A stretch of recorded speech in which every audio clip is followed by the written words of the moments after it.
further cites his allegiance to world government. In an era when our destiny is shared, power is no longer a zero-sum game. No one nation can or should try to dominate another nation. No world order that elevates one nation or group of people over another will succeed. No balance of power among nations will hold. The traditional divisions between nations of the South and the North make no sense in an interconnected world. I think his task will be to develop an overall strategy for America in this period when really a new world order can be created. It's a great opportunity. The globalists, who know that Obama is going to promote their plan, want to make him such a superhero that nobody will question what he's doing. He is very much a product of the system that he is now technically in charge of. Obama alone, or the Democrat Party alone, is not responsible for his massive rock star status. It's been done by the media. This establishes that Obama is an unapologetic globalist who holds no one nation above another, despite its policies. Perhaps we should move towards a society more like China if that's the case. After all, on the 60th anniversary of the communist Mao regime takeover, the Empire State Building, once a proud symbol of the United States, was lit in the colors of the Communist Party halfway across the world. In fact, following the United Nations Copenhagen Conference in December of 2009, the Washington Post ran the headline, "Copenhagen Climate Deal Shows New World Order May Be Led by U.S., China." The Copenhagen Conference was disguised as a summit that would save the planet from man-made global warming by cutting carbon emissions.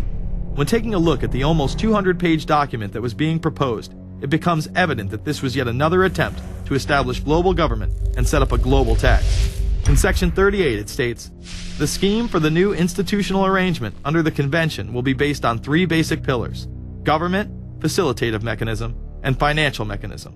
In Section 47, subsection F, it discusses cap-and-trade schemes and carbon taxes and the use of new and existing flexible carbon market mechanisms. These cap-and-trade schemes were just that, a scheme to further transfer the wealth from the poor to the ultra-rich.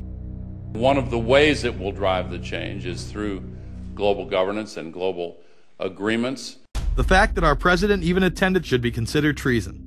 Just weeks before the conference, ClimateGate hit the media.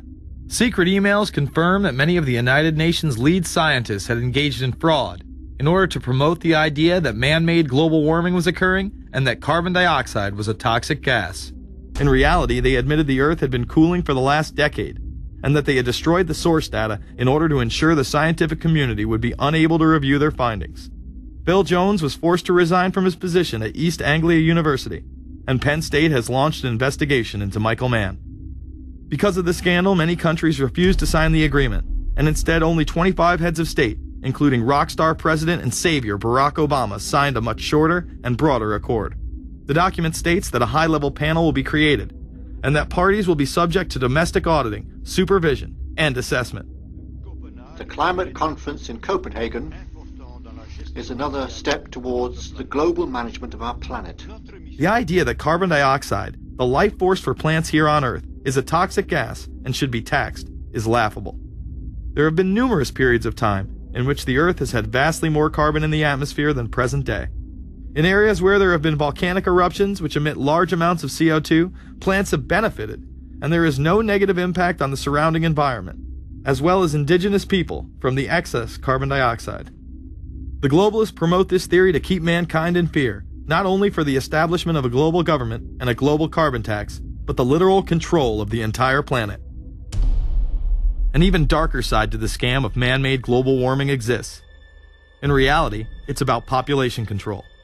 Ted Turner reveals himself here in this interview with Charlie Rose. We've got to stabilize the population. When I was born, there were so what's wrong with the population? I mean, with too many people. That's why we have global warming.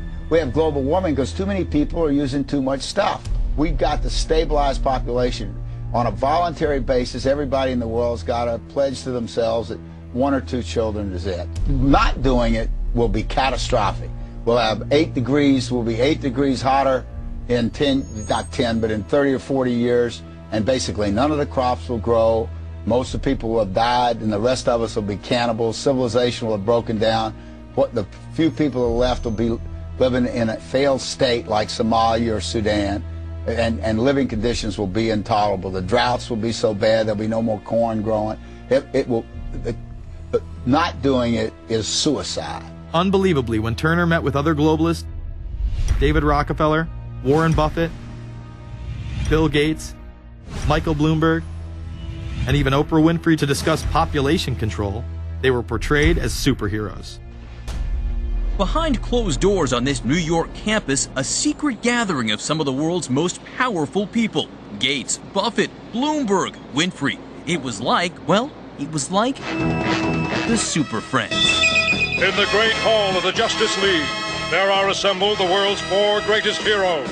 Together with others at the meeting, including George Soros, Ted Turner, David Rockefeller, they're worth more than $125 billion. The new Superman and Wonder Woman, the super rich friends, not fighting bad guys, but fighting for good nonetheless. Would a superhero call for a one-child policy? Would a superhero call for population control? In a recent interview, he claims that 2 billion people would be ideal. That means 4 billion plus must die to accommodate a man who owns more acreage than anyone else on the planet. Let's not forget that Ted Turner is the president of the United Nations Foundation. There are countless examples of how we are being indoctrinated to accept these kind of conditions and believe that man and his activities are the problem. From the promotion of climate cops, we're the carbon cops and we're on the lookout for energy wasters, to phony liberals and conservatives getting together to promote climate change. Hell, let's face it, we're polar opposites. We couldn't be further apart. I'm on the left, and I'm usually right. And we strongly disagree. Except on one issue. Tell them what it is, Reverend Pat. That would be our planet. Taking care of it is extremely important. We all need to work together, liberals and conservatives. So get involved. It's the right thing to do. Now there you go again. The New World Order will stop at nothing to achieve planetary dominance. Whether it be assassination, wars based on lies, and even a phony environmental movement. So it should come as no surprise that they have been tracking, tracing, and databasing our lives for years. Many people are aware that the Bush administration engaged in warrantless wiretaps on American citizens. What they don't understand is that it has come out in court that all the major telecommunications companies have been secretly storing every piece of data received from our phones and our computers and handing them over to the National Security Agency. You heard about the government secretly listening in on phone conversations without a warrant. But there is evidence that your email is also being tapped. The government has been intercepting most emails as part of its terrorist surveillance program.